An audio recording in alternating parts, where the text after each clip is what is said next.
transitioning from defence in particular, but transitioning from anything in life usually goes through a pendulum swing, from one extreme to the next, and then it's settling itself back in the middle.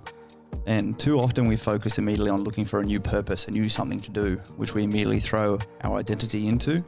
because we've lost that community, that culture, and our connection to that. So we sort of go for the tip of the spear first, looking for that purpose and executing, and then hopefully fill in the blanks down below. Whereas, as you know, I sort of have this new understanding of actually our need to heavily invest more on that community piece and our own identity to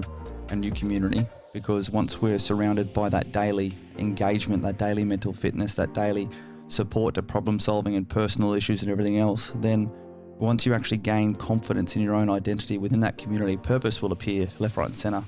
And particularly for all those veterans out there transitioning from defence, going through the trap, I will call it a trap because it becomes a mental and emotional trap of, applying for jobs online and doing all that is one of the most degrading and devaluing ways you can do. And, nearly every single one of